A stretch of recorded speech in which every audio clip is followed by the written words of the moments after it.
Hello there, Apple Bites. This is your Apple Bite Written Rob talking to you straight from our show here. It's a special episode of Apple Bites. I was about to say the written, but no, it's a special episode of Apple Bites. It is a Cradlecon episode of Apple Bites. As you can see, everybody here will be heading to Cradlecon this weekend. So I hope that you guys are ready to go. And if you don't have your tickets, buy the special, what is it, Superfan one, Seamus? Yes. And you can get a comic and a bunch of other beautiful little gifts with that as you get the special tickets. Wanted to throw that in there because I saw it on the site and I was like, okay, let's throw that in there. Yeah. Oh my god. So you know what, Seamus, we're gonna start with you. It is a Cradlecon show. We're gonna toss you a couple of little questions, folks. You guys can all jump in the questions. Just like you guys were doing in the green room. Looks like we're already having issues. But it wouldn't be live TV without issues. All right, Seamus, I gotta say, we were talking in the green room. You've been doing this for a while. You've been holding events at the Cradle for 20-something years now.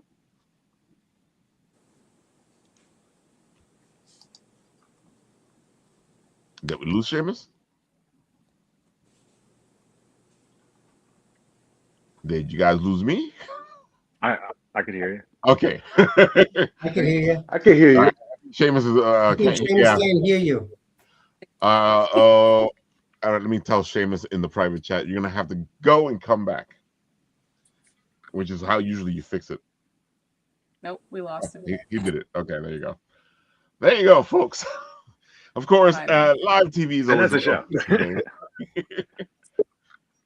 And there goes Seamus. Don't worry, Rob, I'm here. Got you now. Now I got sound back. There we go. Yeah. Seamus, I was saying, you've been doing this now at the Cradle, holding events for 20-something years.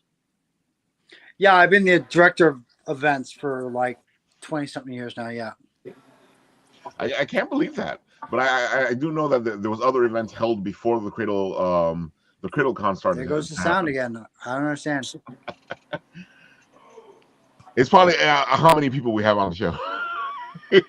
Oh, This is why usually Shannon goes through. Usually Shannon has to come in and out because her sound goes. And I think Shannon's sound is gone too. Yep. All right, there we go. Yeah, so Seamus, don't worry about it. Shannon is the same thing. Usually she has to come in and out because her sound goes for some reason. I think it's because you guys are on your phones, right? I don't think Seamus can hear me. All right, right. This is getting interesting. But it is what it is. James, this may go for more than an hour and 15 minutes. Oh, at this rate, yeah. I thought I was going to be the first to go. You back, Seamus? Yeah, I don't know. There we go. For some reason, sometimes I. Yeah, no, don't worry about it because the same thing with Shannon. She's on the show. I think it's because you guys are on your phones. Okay, probably, yeah. Yeah. So Seamus, you've been doing Cradle now for 20-something years. You've been holding the Cradle of Aviation, the Cradlecon for now about 8 years, right? Yeah, I mean, this is 6. We missed 2 for COVID. So, yeah, but working on it for about 8 years, yep. So, what made you guys start wanting to do Cradlecon? Wanting to do it in the first place? Yeah. It came out of just kind of like there had been a convention being hosted there for a while. It moved on, and I just kind of felt like there was a hole there. Right. And for me, it was I really wanted to continue working with the people who worked at those type of shows, who attended those type of shows, who came out and vended and were artists there. I gotta say, it really comes across how passionate you are about the people that you bring into the Cradle of Aviation. Well, he's gone. I think he couldn't hear us anymore. We apologize for the inconvenience. Oh, don't worry, folks. Yes, of course, Abigail. Yep. Thanks for being the voice. So Seamus, I was just saying that I can see it in the way you interact with the people. Everybody seems to have a personal relationship with you. Yeah, I mean, I lost audio again, but if you can hear me, thumbs up. I think for me, the reason why I keep doing it, and the reason why I wanted to is because I had formed personal relationships with people like James, Kelly, Shannon, where she is. I met Abigail a few years ago through people I work with, and she was very much into cosplay. So for me, it was my relationship with the vendors, my relationship with people like Lewis Shadow Rabbit, even my relationship with you, Ralph, just like growing those, you know. I mean, I've made so many friends, professional and personal, doing this show. That's the reason why I keep doing it. I keep doing it because I want to see all you guys every year, really. And we love being there. We love going to the Cradle of Aviation to do Cradlecon because it's one of my favorite shows. I really look forward to going, and I know a lot of people feel the same way, where they look forward to going to Cradlecon.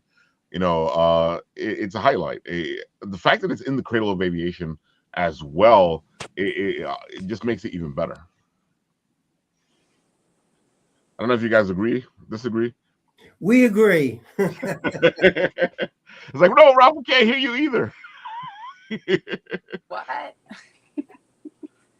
It James, seems like it's a telephone thing, right? Oh, definitely. It completely is, because it's all the telephone guys who are having issues.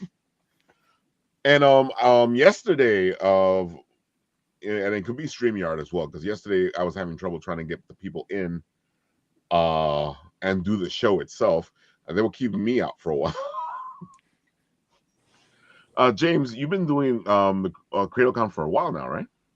Yeah, like what's it called? I think from like 2018 was when I did my first one, and yeah, it was kind of like right around that time was when I started to do conventions as an artist and everything. You know, like actually tabling at the conventions and everything, and you know, just kind of looking for all the local ones that I could find, and uh, I remember even in 2018 I missed out on like the deadline of like when Seamus wanted like everybody in, so I emailed him. I went and like, you know, was just like, hey, local artist, just trying to get a table. I see you missed out. Is there any chance I could get one? And yeah, Seamus personally reached back out to me, and I think that's even how we started talking about me doing some Captain Cradle artwork and everything like that. And you know, it's just it's one of those conventions that it's a staple for me every year. You know, the museum itself just means so much. Seamus has done so much for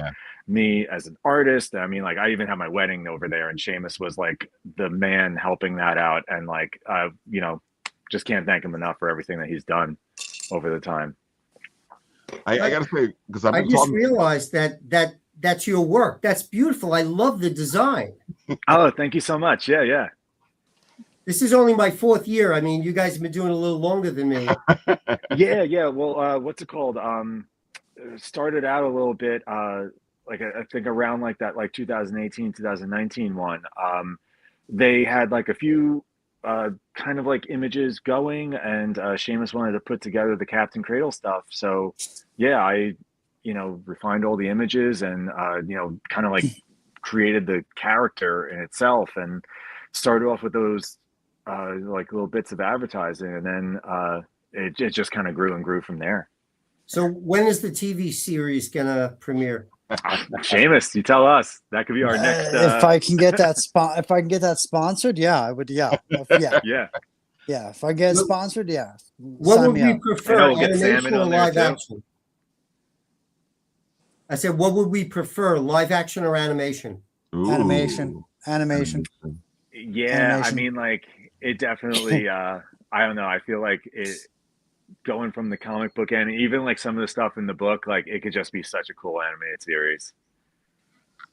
Dude, I gotta say I've been excited because I've been talking to James about this for a while now. We've been actually going back and forth. Every time we go to Cradle, it was like, oh, you know, here's the new thing. Here's what's happening now, or we got the poster, or we got the card. And they're like, hey, Ralph, me and Jay are doing something.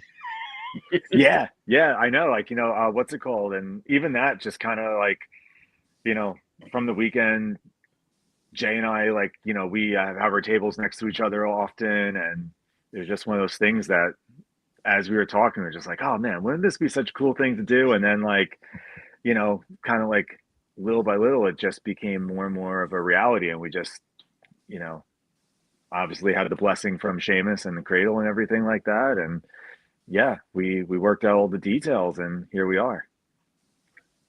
Yeah, I've been looking forward to this. As soon as I heard about this, I was like, because I know it's been like about a couple years now that you guys have been working on it, and I know last year was like, right off next year. Yeah, exactly. Because like it was kind of like those like planning phases. We want to make sure like everything was done the right way. Something like this, you want to, when you're doing it at like for the entire convention, and even for something like with the museum, that they would like continue to carry it. We wanted to make sure everything was exactly the way we wanted it to look, the way we wanted the story to be, and exactly something that would represent Cradlecon, and get that out there. I know even like for myself, like with the artwork, it's like you really want to try to make it look the best that you can for something like this. Especially the mascot of a show. But I gotta say, this really does help you guys out, in getting the word out about the con, having something outside of the con that actually keeps promoting the con.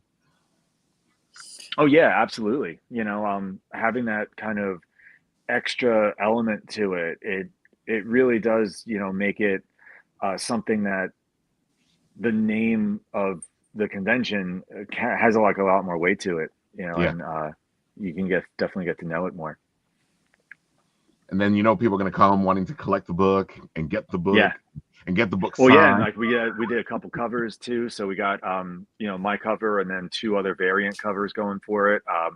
One Jay Stewart, Poppycock, he did a cover for it, and then obviously we have the photography cover with Sam, who was cosplaying as Captain Cradle. And I mean, she did such a cool job with like creating the outfit. She did all that like from scratch for herself, and got to go to the Cradle to do the photo shoot with that. Ooh. And Rod did a great job with the photography on that as well for that cover. That's what you call teamwork. Mm-hmm. And I gotta say, it's great to see it, and it also it kind of brings in the whole cosplay aspect of things, because you guys have always been cosplay friendly since the beginning. Well, yeah, I mean, that's like a huge kind of like trying to incorporate like all the different elements that like Cradlecon is known for. And even like when we were talking about like variant covers, I know like Seamus and I were chatting, and like we wanted to do it like local people that like have been involved in the show and everything, and also like on top of that too, like I was drawn to James's style of art as an artist, so that's why I asked him to start doing things to begin with. And also we had just hit it off so well. We became fast friends, years ago, But also I became very, very close and fast friends with Jay Poppycock Productions, and I also just love his style because it's so not comic book style. And so I went to James. I was like, what do you think of, what do you think of letting Jay Stewart take a crack at an alternate cover? Because he does, I don't know if I would classify him as like more of a gothic artist, but his stuff is a little bit darker, and he brings in different aspects of like medieval stuff and gothic stuff, and I just love his stuff. I love the books he's done on his own. And James is like, yeah, dude, like it's completely not something anyone would think of for an alternate cover for this book. So yeah, let's ask him. And Jay graciously accepted the little challenge we gave him. I gotta say, you guys really like. It's not even like a half thought out plan. This looks like it was really well thought out and executed, which you can't say for a lot of things in a convention. I mean, Jay Hewer came to me and James. I mean, I feel like it's gone back 3 years now. Yeah, not 2. Yeah, I think like that's 3 years. When we like that's Yeah. when we started to like talk about the idea. It was like Mhm. that, like the ones like right after COVID when like things Yep. started to like come back. Like I think that's when like like the idea started to form, and then it was just kind of that slow process. But once we had it like down and we were like, let's do this, like this is happening, then it was full steam ahead. Yeah. Abigail's saying that she also made some shields too. Yeah, that's what I was trying to say before. I did make Captain Cradle's You- shield. oh, that's Yes. so cool. Yes. Abigail Great job did on actually. that. Yeah. Yeah. Yeah. Oh my God. We love a good shield. So And the shield sits in the office, Abigail, in the admin office, in Rod's office. It sits there year round, just like hanging up there. So it's like kind of like this cool kind of focal point that we have of Cradlecon year round in a very, museum corporate setting office. It's kind of cool that, Abigail's work is hanging there year round until Sam needs it to use it for, Cradlecon appearances. So it's kind of neat. that's how a hero item should be. It's Yeah. there, and then you pick it up and you use Yep. it. Yeah. That's like the sign of like a good quality, Exactly. Yeah. So, Seamus, I have to ask you because it was interesting last year. The whole cereal, it just hit home with me, especially because Saturday mornings and where did that idea come from? I literally I was literally sitting on my living room couch where I am right now, and I was eating a bowl of cereal, and it was like a couple months before Cradlecon, and I was like, you know what, Hangar 2 needs, because I never get anybody in there. If I could do an add-on ticket for an experience, what would that experience be? For me, as a kid growing up, 80s into 90s, like a big thing was, for me, was Saturday morning cartoons or after school cartoons before I did my homework. And it was cereal, and growing up, like, I wasn't allowed sugary cereals. So when I got older and I was like able to just buy my own food, I probably survived on Lucky Charms and like Fruity Pebbles for like my entire 20s, So I was like, this is a great idea. Of course, it's a great idea because it's in my head. So I went into work the next day and I brought it to a couple of lads that worked for me, and they were like, that's a great idea. Just, we got to figure out the expense. We have to figure out the logistics of it, whatever, but it's a good idea. I said, am I crazy? And they're like, yeah, you're crazy. But so I was actually like poo-pooing the idea in my own head. I was like, you know what? No, I'm not going to do it. And then I actually, again, through this convention life, I have made some of my closest friends, right? So I don't know if you all know him, but Joel, who runs LI Retro, and he also assists in running Long Island Tabletop. So myself and Joel have become the closest of friends. We speak all the time on the phone. So I literally got into work and I called him that morning. I was like, shut up. I have an idea. I need to pass this by you. You need to tell me whether I'm nuts or not. So I gave him the run through of it. He said I was crazy. He's like, but you have to do it. And I was like, yeah. He's like, yep, you got to do it. So it was just like a conversation with Joel. And I was like, all right, I'm on the right path. And I think everyone who did the add-on experience last year was, like Ralph, like what you said, Ralph, they just loved it. They were like, kind of like taken aback that we just did. Okay, here's your Saturday mornings back again. Here's your Saturday mornings when you were a kid. We had TVs all around the Hangar 2 playing the old cartoons and all the advertisements. Yeah, it was definitely great. Yeah, and then you could just eat cereal all day long. I gotta say, like, I think one of the things that made it even better was that you made a souvenir little bowl that people can take with them. Yeah. We have a newer bowl this year. See, there you go, folks. Another reason to go. Pay for the special ticket. Get the cereal. Feel like Saturday mornings in a big museum with a bunch of beautiful airplanes and a beautiful convention going on at the same time. Folks, Not a bad I'm way telling to you, this is spend one the of those weekend. conventions you guys got to go to. I got a question for Abigail. You made the shield. Well, I don't think I've seen the shield. What did you make it out of? It's all EVA foam. Okay. Well, yeah, that's the one on the cover, You should right? make it sound more exciting than that. Like, I've spent months working Abigail on is it. very humble. That was, it's like, She oh, goes, it was well. just this. And then you look at the shield, it's like, what? No, I my asked because I've been making things my whole life. I'm always curious what other people use, what other materials. Oh, it's definitely always great to see how you creatives actually do all this stuff. Let's see. Yeah, that's right. The shield is right there. Yeah, it's on the Sam cover. Yeah. It's a great shield too. You guys are good in designing the shield as well. Yeah, that one right there, right? Well, I literally just took the myself and James just basically took the World War I roundel on aircraft, United States aircraft, and just made that the shield. Makes sense.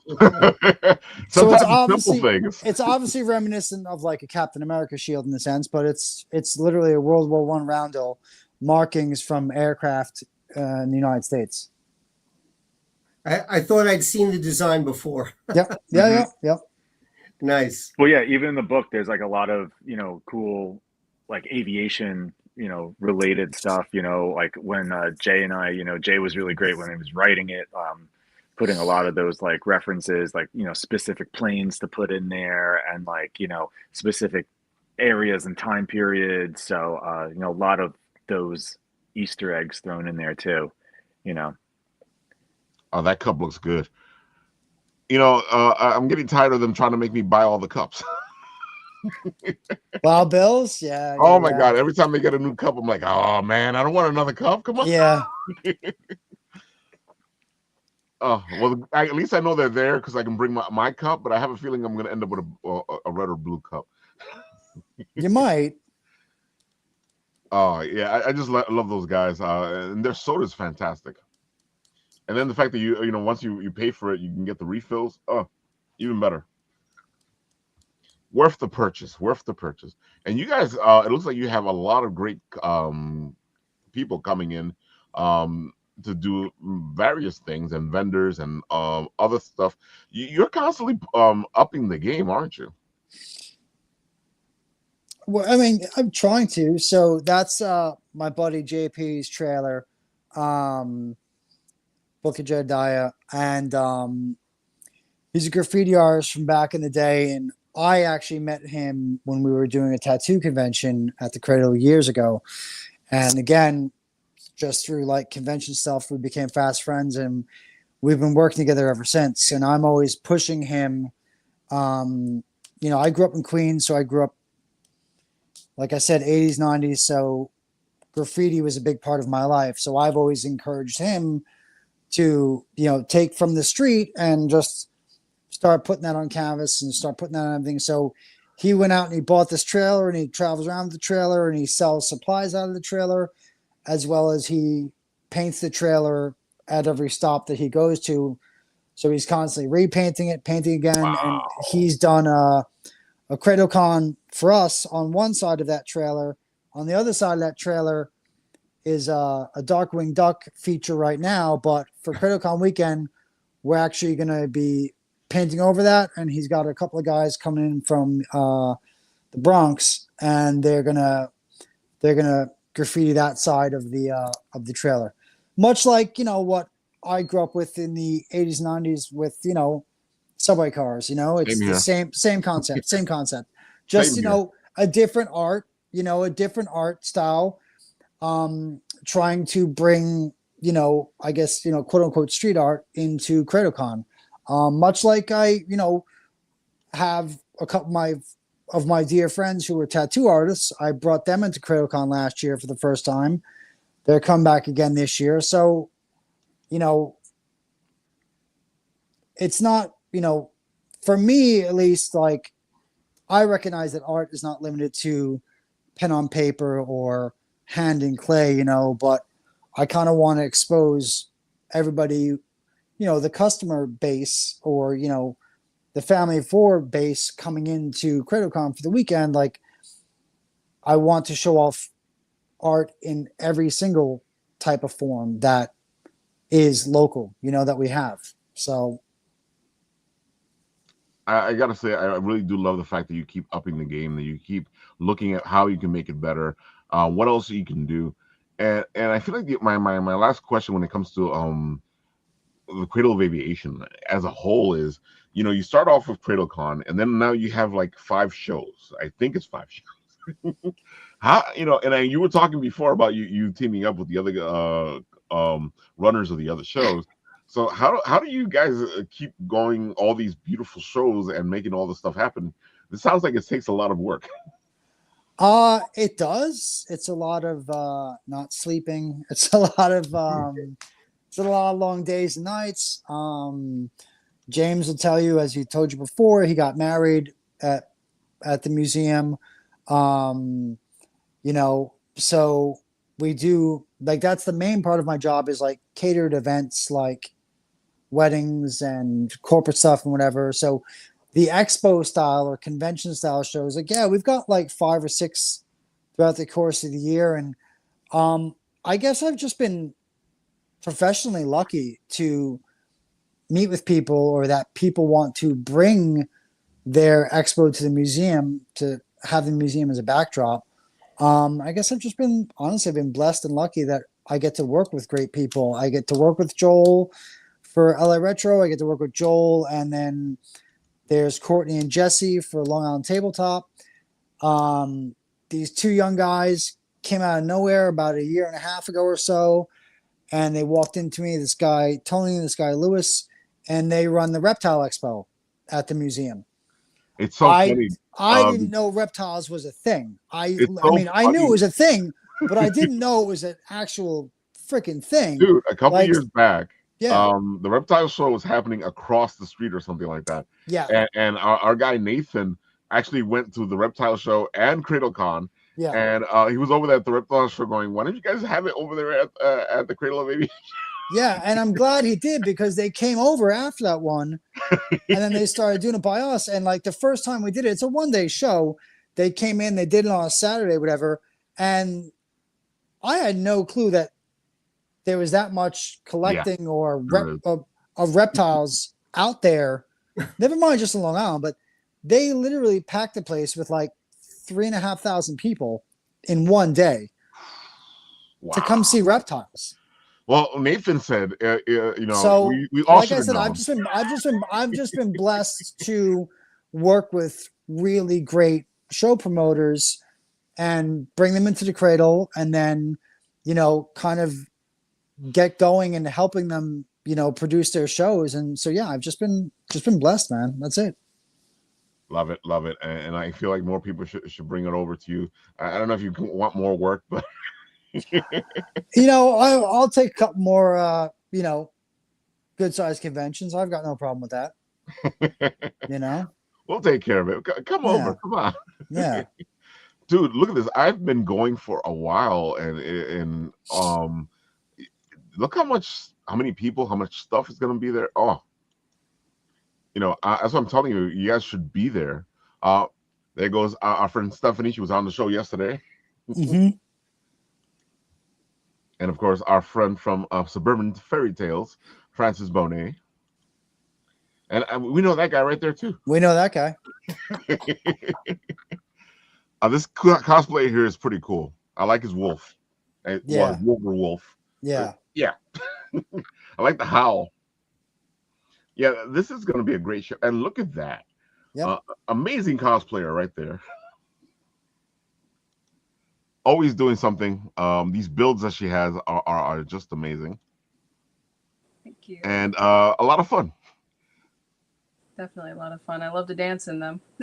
And I like recording you dancing in them. How long have you been doing this, Abigail? Cosplay in general. Yeah. About this will be the 9th year, I think, cosplaying. My first con was actually Long Island Retro, but before that, I had actually discovered cosplay in 2011. I was out traveling with my family, and funny enough, we were at a Chinese buffet when I came across two girls in costume, Wow. Amy and Rouge, from Sonic the Hedgehog. I was like, oh my god, I got to get a picture with them, and then they were actually the ones that filled me in on cosplay, because there happened to be a Comic-Con like right across the street. Wow. Were, and then like a couple years later, I did like cosplay themed birthday parties for all ages, and then several years later, I go to my first convention, and then it just kind of took off from there. Dude, I Especially, gotta say, some of these builds that you guys come up with are just like amazing. thank you. How do you decide what you're gonna do next? Because I know I've had the discussion with you, but how do you decide what comes next? I guess sometimes I'll get a suggestion. Other times I'll be like, oh, that I guess I resonate with that character. Mostly my main focus is like underrated characters, I guess. Right. Oh, Well, that's great though, sometimes it'll be a common character. because you don't get to see much of the underrated characters come up, and um get their due. Yeah. Sometimes Momager will pick one for me. It's a good partnership, Yeah, yeah, she's great, mom. dude. And some of these big ones, though, wow, I'm always impressed, and I already know how hot these things can be. So it's when I see you, I'm always like, "Are you okay?" Yeah, yeah. Like with the power armor, like what's on the screen here, I have a cooling suit, kind of Nice. almost what astronauts wear, kind of like it has a cooling, tubes. Like it's got like tubes all over the suit. It's got like an ice pack and everything, so I don't overheat. And with all my big builds, every single one of them has a fan built in, so I stay cool. I like the fact that you guys are safe about it too. I remember I was talking to your mom, and she was worried about one of the cosplayers because they didn't seem to have any kind of fan or anything in the cosplay, and he was already like swaying back and forth.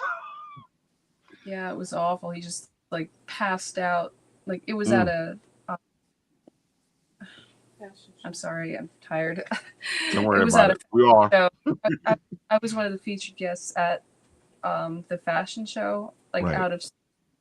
So yeah, we were like literally about to go on the runway when he keeled over, passed out in Wow. the power armor. I was like, oh no. See, this is why I tell people you need to take care of yourselves. This is why health is more important than a costume. I completely agree. Or, But people can just go get carried away sometimes. yeah, that's why you gotta stay hydrated. That's why you gotta take frequent bathroom breaks. That's why you gotta stay cool, right? And of course, you guys can see all the beautiful work that she does here on her page. You should check out her Instagram. She's constantly putting up videos and pictures and things that she's doing and events that she's doing and skits. I love the skits. Love to And some of brighten these are everybody. just like, wow. Chicago, Vegas, Florida. Yeah, folks, beautiful, just beautiful stuff. Yeah, as you can Of see, course, go I for love it. my first content. So you can see. Oh yeah, you're on Instagram, TikTok, and Facebook, right? And YouTube as well. Great combination. Go check her out. She does a lot of amazing work, and of course, she'll But be at Cradle this weekend. Say yeah, hi. really active on Instagram and TikTok, if that helps any. It should, and I have to say that you're very good at telling people where you are when it comes to the conventions. Because I find that some people go to the conventions or work in the conventions or vending the conventions. You don't even know they're there, so you go there. Yeah. Oh man, just amazing. So, Mr. Kelly, well, what are you gonna have for us? Because you have these beautiful pieces that you usually have, especially for all the Poke people. Well, let's get down to it. I have, I'm bringing back a lot of the open face ones that we do here. This one even has like a light. You know, we just me and the family went to go see Mario Galaxy, and Great movie. Hmm. got me in the mood to do some Mario stuff there. Nice. It's a me, Mario. And all right, and also I'm still doing Pokemon. I use these Pokeballs here. Oof, just And amazing. then also, everybody loves the lights. Matter of fact, this doesn't really give it much justice. Let me see here. There it goes. What made you Yeah, start so doing these? Because when I met you, you were doing your own stuff, your own art, your own comic book stuff, and then yeah, I know, right? all these dioramas started popping up, and I was like, ooh, Well, I don't know. It's just basically I was at a New Jersey convention at a library convention. oh, I was at a library convention, TashoCon. Let me go mhm. give him a shout out. And there was a guy there. He was doing these mini Pokeballs, like basically like golf size. And I didn't go to the class, but it intrigued me in a way where when I saw them, I said, I think I could pretty much do that myself. And I pretty much did some research, looked around, and got the materials, and I started doing it myself. Those are great. I love those. That's cool. Yeah, this is my Demon Slayer. This one here, believe it or not, this is a four generation, same design. I kind of always make a little bit of improvements with each one that I make. Um, but this one here, let me see here. Here we go. Oh man, if you're looking for a great nightlight, So yeah, this one here, I sell every time I bring this out to a convention. If you're a huge Demon Slayer fan, if you saw Infinite Castle, things like that, you're gonna, they definitely always go off my table there. Always been a Dragon Ball Z fan, Oh, wow. so I had to do the Brawly joint, and I'm sorry, but I'm a Brawly OG fan. So, I like the new Brawly, but I'm a Brawly OG fan, and this one here, I had to make. And I'll turn on back on the light so you can see a little bit what's going on inside there. Goku and see Vegeta inside there. Everything is pretty much like twigs and rocks I got from my backyard. Clay, I kind of mold them up into looking like little rock formations. And then the background, I try to find some scenes, and and then I print them, and then I put them in the background. Got the little back. that's pretty cool. I gotta say, like, these things have become like a big part of your table. Yeah, it's taken over. It's taken over. And I have to also give shout out to Jay Scribble. That's my other half of 90 Day Anime. She's also been working a lot, a lot, a lot. If you haven't checked out my story on my Instagram, you'll see a whole caboodle of these guys here. Yeah, I like those guys. She's really into Mega Man and a lot of Nintendo art. I'm a PlayStation Sony guy myself, but she's really into Mega Man. Oh, we're big Mega Man fans here. I know Tony loves the Mega Man. And believe it or not, these are actually stands. So she actually has like these little footsie pieces. that she has there, Ah, and then you clip them right inside there, and you can have them as stands on your desk. even better. And then of course she does have magnet ones like this one here. This one you can place this sucker right onto your refrigerator door, telling you, hey, hold up, you don't need that sandwich. You're on a diet, buddy. Oh, I know that slide too well. I've died many times doing that slide. Oh, Yeah, Kirby. got the Kirby joint.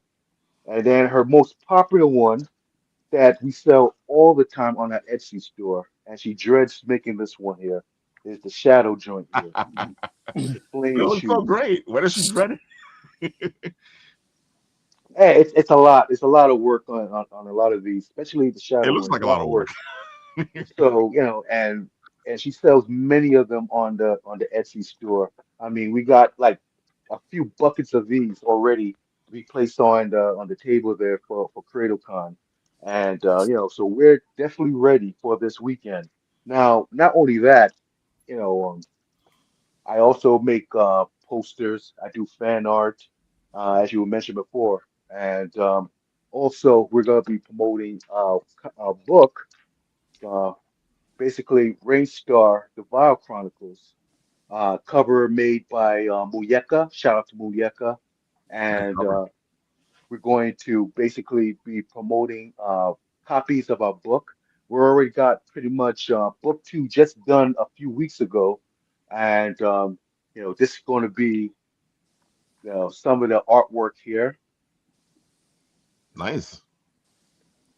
It's basically if you the idea of it all is based off her character that she created. I mean, I'm sure if you look closely, this character looks very familiar. I'll give you a hint. Amazon, Amazon. Anyway, so it's based off her character, and what it's about is it's about a galactic princess on the verge of a vengeance on a kill bill spree, trying to kill this find this sacred sword her grandfather used to vanquish evil years ago to kill this evil galactic tyrant called King Scythe. And then among her adventures, she runs into this girl named Astra. That's the girl with the purple hair in the background there. She runs into this girl and she vows to protect her along her journey. And so not only that she's on verge of vengeance, now she has to protect this girl from all these crazy, colorful characters. Like I have to definitely have to introduce my one of my favorite characters, Twisted. So it's gonna be a lot of colorful characters. There's gonna be a redemption arc, and it's gonna be a lot of background history based on the character Rainy Rubius in the Rainstar series, and I think it's gonna be a lot of fun. It's gonna be a six-book issue. Like I said, we already got book two finally finished. That was actually a sneak peek into book two, and then we're gonna work on book three, and then when we get to book three. I would like to get into a campaign into trying to get some backers for it to finish the last three. Sounds good. And it's always great to see how you're progressing moving forward. We've been following your career now for a long time. I think since Bit and Apple started. Yeah, Yeah. I wouldn't be surprised. Yeah, man. This time my first wrote it with the book. I had my Just Blaze Legend of the Firing Fist book. My wife Jade Scribble, she has I think four books under her belt with the same character, but this one here is basically based on her as a kid. And then now we figured let's do like the Dragon Ball Z version of her more grown up. So Love it, love it, love it. Keep up the good work. And Carl, right now you have something that's popping for you right now, right? Yeah, we first time in my life we created a YouTube channel. So, oh, I see you do. You're going right to our Kickstarter, which is only 1 week in, and we got a little bit wait. We got another 3 weeks to go. That's Penny Poisonberry. So this is a graphic novel that I started with my artists about a year ago, and I've been financing the whole thing myself, which everybody will tell you never finance things yourself. But we got to about page 75 out of 100, and I'm kind of tapped out. I need help. So we put together a Kickstarter, and it's doing okay. And I think it's going to do better in the next couple of weeks. And so there's some neat videos on there. You can see my artists talking about creating the 2 different variant covers that you see there. Matsuya was the illustrator for both of them. And the one on the right, I had her color and design. And the one on the left was colored by one of my other artists, Martina. And so there we are, right? There's page 1. So like all Kickstarters, you try to put all your best foot forward, right? You try to put as much in there as possible. So there's the first 5 pages of the graphic novel, and a lot of background information, about how it all goes together and who's working on it. And my goal was, when I created the characters, I wanted the artwork to be women driven. So, it was like, find the right illustrator, find the right colorist, and it took a while to put it all together. I've had this dream for quite a while, but the best thing about the story is I keep changing the dialogue as I go along, because, that's like your last step when you go and you contact your, the person who's going to do your lettering for you. And I always want to make it a little bit better. The joke's got to be a little bit funnier, and whatnot. So there's a video by Matsuya, who lives in Italy, and her work is absolutely beautiful. She's got it's really interesting. Her style is a little like Disney, and at the same time, it's a little edgy, which is kind of cool. And right below that is Antonella's work. Antonella lives in Argentina, and she did all of the coloring of the interior of the book. And she's one of those artists where I give her all the time she needs. She's not one of those people who's like, get it done overnight. It's like, no, you give her all the time she needs, and it gets better and better and better. Martina is another artist I've worked with. She did the coloring of the cover. That's all green and all spooky and looks a little bit like Goosebumps. She worked on my Spontanea comic. She did many of the pages, many of the issues of the first, I think she did the first 3 issues out of the first 6, and we're finishing the 6 issues of Spontanea, so that would be issues 7 through 12, and she colored, I think, almost all the pages. Her work is really exceptional. And then, other people on my production, and you'll see Lewis there he is. We had this crazy idea of, Kickstarter, they're always giving you like the option to come up with these creative add-ons. So one of the things I've done for my Celebrity Deathmatch when I go to trade shows is I created these fridge magnets.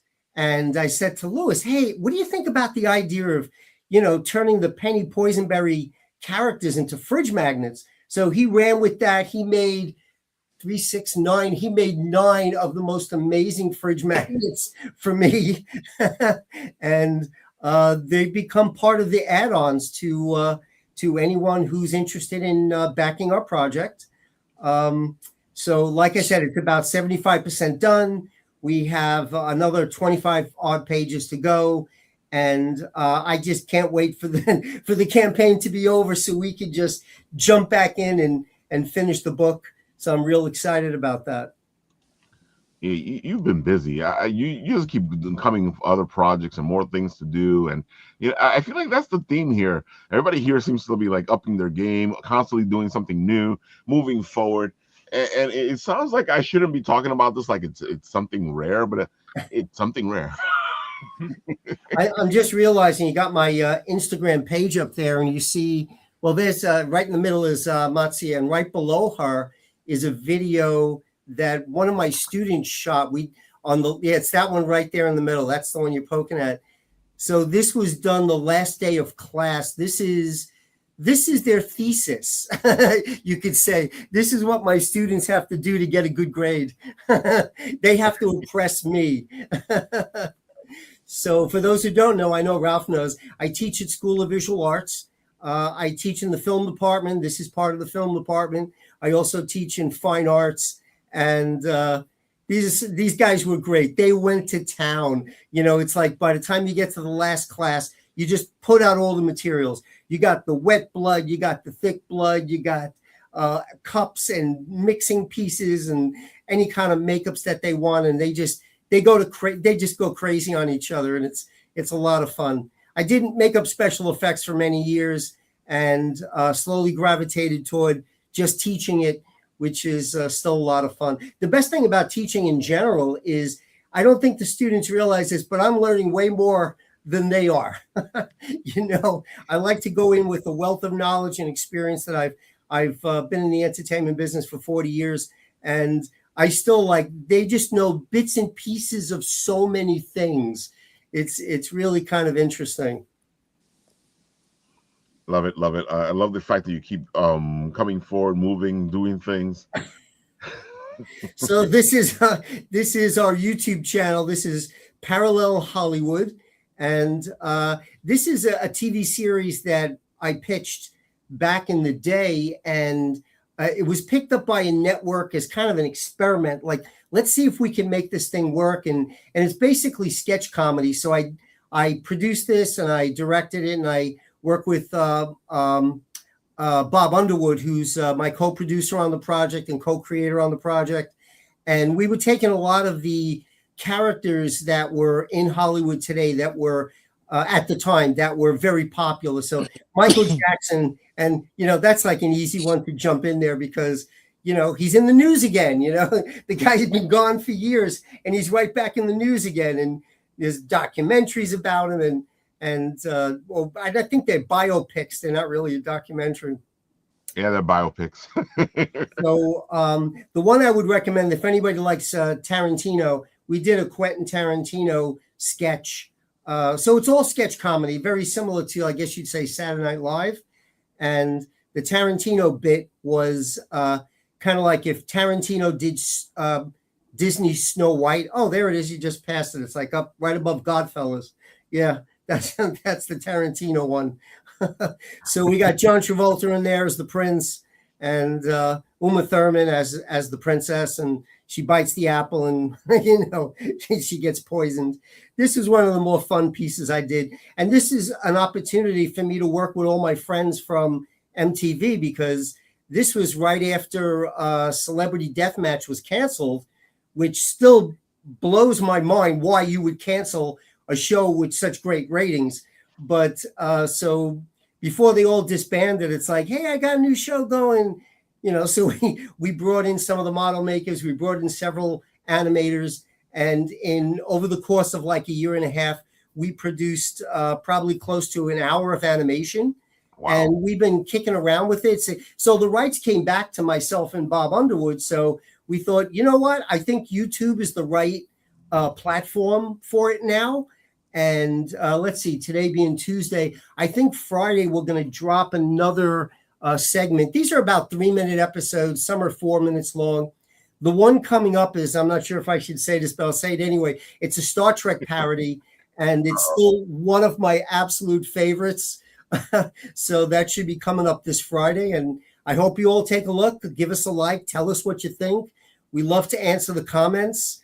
And hopefully you all subscribe because that's how we build numbers on YouTube, right? So we've been doing this channel for about a month, maybe 5 weeks. So we're kind of new at this, but oh, you can see right there. You see the Stone Cold Steve? Yeah, there's so there's some characters right up there that Lewis created. There was you can see Fights We Want to See, the Celebrity Deathmatch. This is like one of the questions I get all the time. Every show I go to, they're like, who would you like to see on Celebrity Deathmatch? I'm like, oh, you know, Rick from Rick and Morty versus Stewie. You know, that's what I would love to see. I like to see that. Oh, man. And dude, you're just constantly doing stuff, moving forward. Either that or going back and trying to figure out how you can reutilize stuff. So the Halloween Prankster that you just saw there, that was a short film I produced with Mark Hamill from Star Wars, and I'm dropping names, I know. Mark was just awesome to have him in the.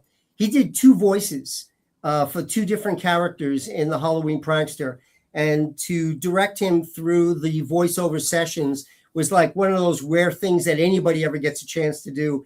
To be in to be in a sound studio with Mark Hamill, who's done hundreds and hundreds of animated voices, still, in my opinion, the best Joker ever, hands down.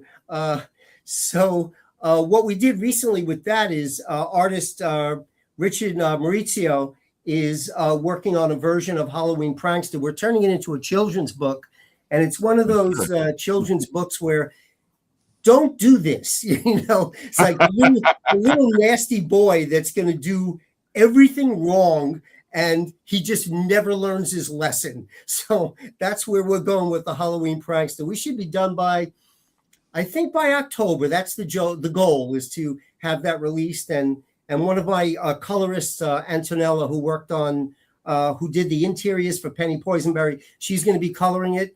We're going to try to give it that classic children's watercolor background. So everything I'm working on is a little bit different than everything else, which is the fun part about not really being the illustrator. I can find the people I need and let them do their thing. And to me, that's the most amount of fun, is working with all these different creative people, especially now all over the world. We're a global community. That's the best part. That's the way to work, man. That's what we love here. And one of the reasons we like you here is because, you like to work with your community. You like to do all the beautiful stuff and then show it off. So James, I know we started off with you, but, the people out there going, oh, great, he's doing Captain Cradle. What else does he do? Yeah, so I mean, recently I've been kind of doing some variant covers for some indie books and stuff like that. So I also have my creator-owned series that I feature prominently at my tables at conventions. It's called All I Have to Do Is Dream. That's a kind of like modern fantasy about a girl who gets cursed to physically enter the world of our dreams, only she can't control when the jump happens or what type of dream she's thrown into. So that's a 6-issue series that I've been self-publishing and distributing myself. I also have a few kind of side stories. At my table too, I have a lot of art prints that I make. I do commissions live on the spot at the convention as well. So I do commissions through my Etsy shop and pre-show ones. And then, obviously people at the table, welcome to stop by and grab a commission over there. I do, ones on paper. I do sketch covers are over there. And that's one I did for Phil Russert's book at Philbo Publishing for his I saw this. He showed it Tragedy. Like, dude, I got to show you what he did. Yeah, no, that was such a fun one. Like he he wanted Domino and to do the mirror image of character on the book and everything like that. And yeah, that's one of the most recent things from my series that I put out. Kind of doing some side stories. I did a Christmas and a Halloween special.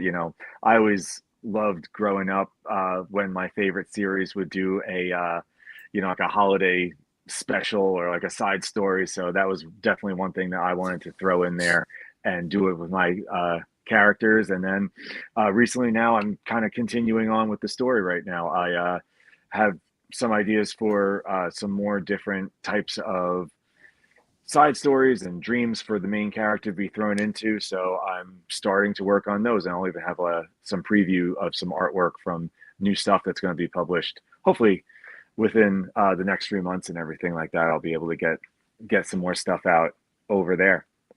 And then of course we're going to have the Captain Cradle book and the Captain Cradle book and some prints that we have of her, as well as Sam's going to be at the table too. So we're going to be selling some of that stuff, and also all the other merch from the convention itself.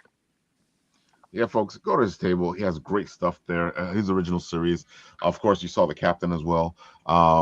Abigail, I forgot to ask you, What are the cosplays you're gonna have at the show? Honestly, I'm still kind of working out the schedule with that. I had a feeling. I was like, I don't think I should ask her, but at least I'll give her the chance to answer. But it's very, So you're still figuring the whole thing out. Do you have any idea of who the audience might see, so they can look out for it? it's very likely Fallout and Transformer stuff, but again, we'll see. So, folks, you're gonna go. You're gonna be surprised. You're gonna Hello. see her. Go ahead. Out. Yeah, Abigail's having a little trouble because the connection No. keeps coming and going. You cut out for a second while you were talking. Yeah. That's what I was telling them. Abigail's having a little trouble over there, like we Still- all are. It's still subject to change. Live. What about a Captain look, Cradle Abigail actually in said an I Iron took Man an suit? animation class with one of the people that worked there. Yeah. You heard, Carl? What Yeah. about a Captain Cradle in an Iron Man suit? That would be crazy. Ooh, a Captain Cradle in an Iron Man suit? Yeah. I know. that Well, would me be and Jay, awesome. we're talking about continuations and stuff. I know Seamus, we were mentioning that too with him. So, Right? hopefully this isn't the last issue that you'll see of her. Like an iron cradle, kind of. Exactly. Yeah, there we go. Iron Cradle. Iron Cradle. That's what's up. Or Oh. spider cradle. Spider Cradle. I feel like the combinations are Cradle. coming, folks. Oh, This is That how it would be happens. We all just incredible. have to do one of these and have one of these meetings of the mind. Yeah. Oh, the Doesn't have- meetings of the minds are the fantastic places where things happen and all these beautiful collabs get together. Well, like I was saying before, that's literally how me and Jay, you were started talking about it. Like we were next to each other all convention, and we're just like, wouldn't it be awesome if we did this? Well, wouldn't it be awesome if that happened in it? And wouldn't it be awesome if this happened in it? And just that's how it starts. It definitely is, and see that's why, folks. You should do conventions, and because sometimes your booth buddies, you get together, you network. All of a sudden, a collab happens, and it's so funny because I would talk to James, and James would be like, "Dude, this, and this," and I would talk to Jay, and Jay would be like, "Dude, wait till you see it, Ralph." Oh man. All right, it is time for our lady in waiting right now because Shannon has been there patiently waiting because she's been having trouble as well. Shannon, can you hear us? Are you in a better place?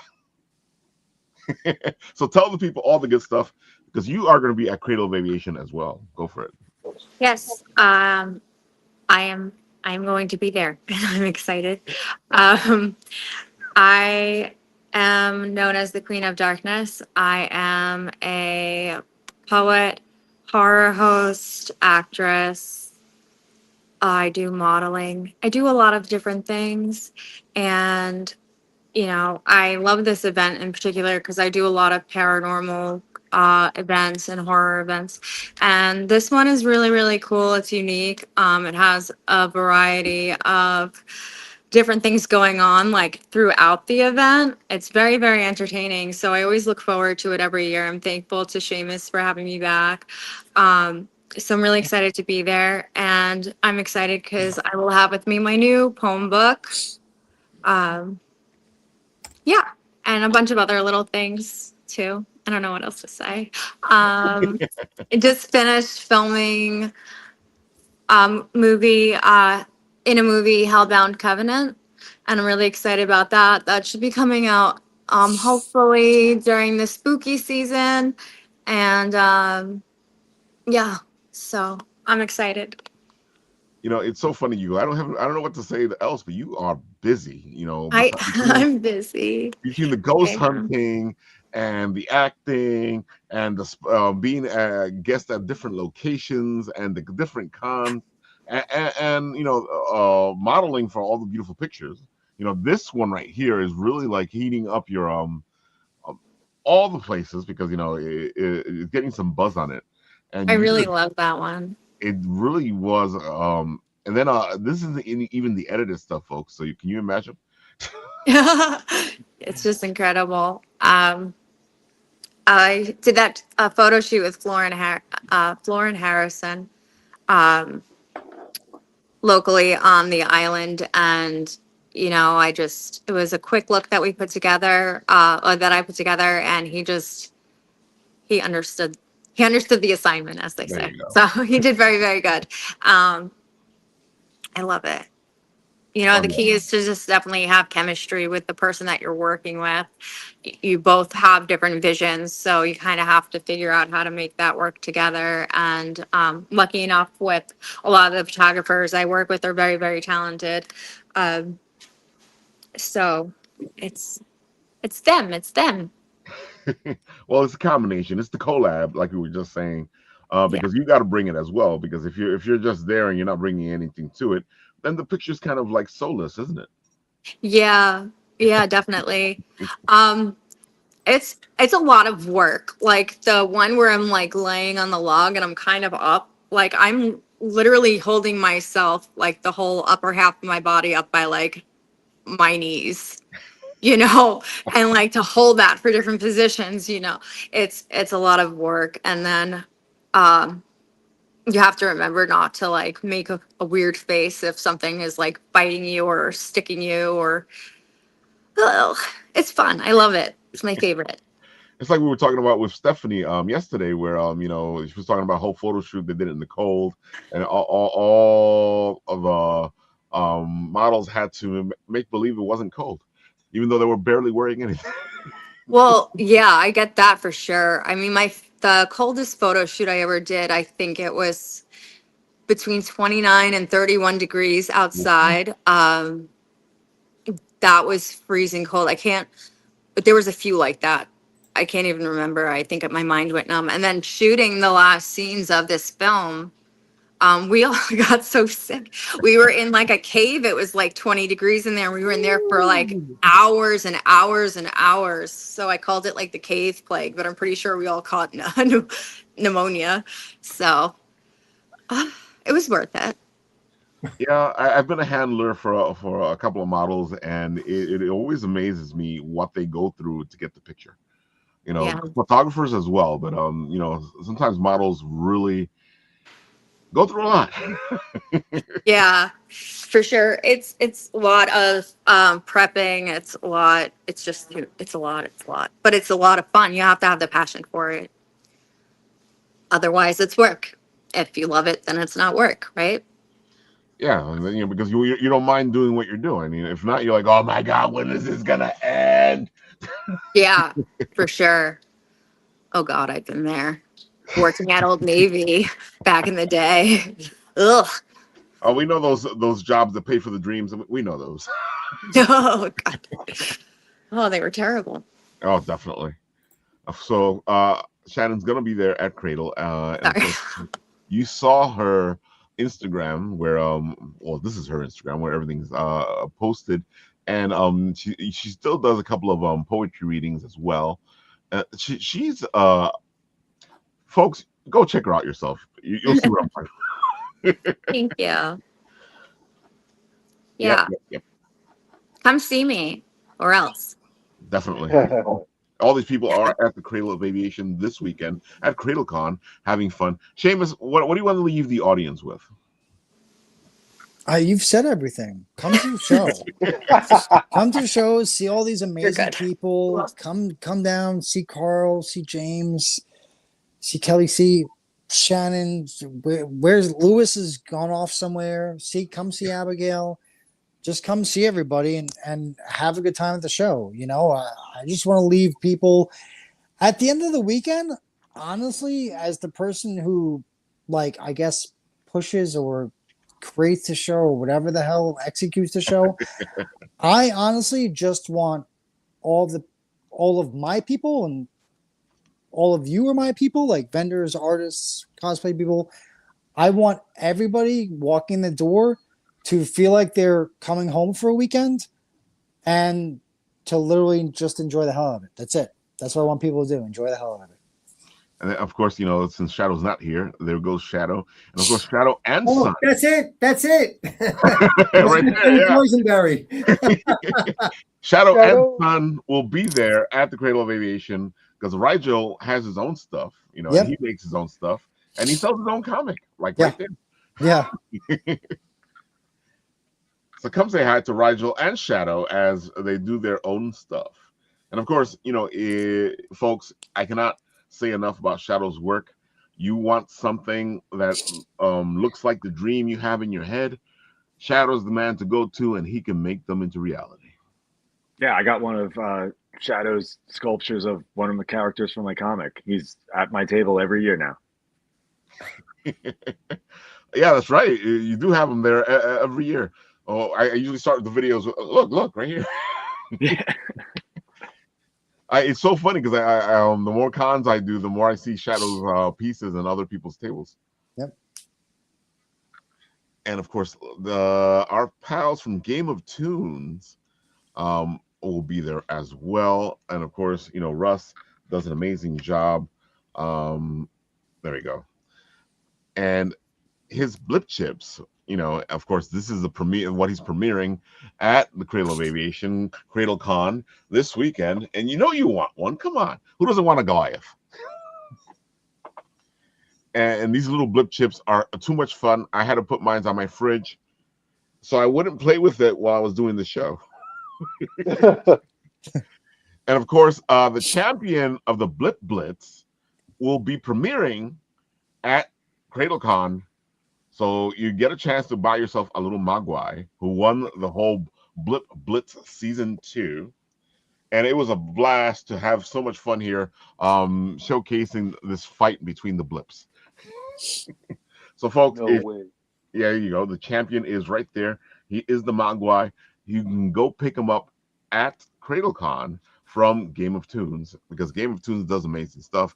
And hey, if you're looking for your own character to be made into one of these beautiful blip chips, go talk to Russ because he does that stuff. He made my Hugbert for me, and he's done a couple of other people's characters as well. And the good thing about this, it is swag, and at the same time, it is a business card because if you you're gonna have him put a website or something attached to it, and it will hit the phone and it'll take you straight to it. And now you have swag and a business card in one, and your character. As you can tell, I love this thing. I love my Hugbert, and I wish it wasn't at the fridge over there. Let's see, folks. Anybody else got anything else to say? I feel like the Cradlecon. There you go. See, Kelly knows. Folks, all these people, go check them out. Beautiful sites, beautiful Instagrams. You've seen all the beautiful work that they do. Abigail will be there in all her cosplay gala and fun because she is a quirky person. And of course, get your Captain Cradle signed by James. Go pick up your Pokemon and arts from Kelly. Say hi to the Queen of Darkness herself, who just had a little issue with her phone there. Shannon. And of course, you want to go talk to Carl about all the beautiful things he's doing and support his Kickstarter because, these things need as much support as we can give them. And of course, Seamus, if you can find him, because that's a hard thing to do at Cradlecon. You'll see me. I'm bouncing around. Yeah, usually what happens is I go, "Hey, Seamus, how you doing?" Yeah, pretty much. Folks, I am so happy to have brought you all this beautiful stuff from Cradlecon this weekend, Cradle of Aviation. And of course, tomorrow we will be having a reunion with the panel on creating comics. So if you want to talk about creating comics, join us tomorrow at 10:30 p.m. Eastern Time for the Written Writ, and we will have all those beautiful guys from Comics in the Bronx and the Creating Comics panel that we did last year come back for the reunion to talk more about creating comics. See, folks, we give you everything here. Folks, since this is Apple Bites, what happens on this show when it ends is I press a button and this happens.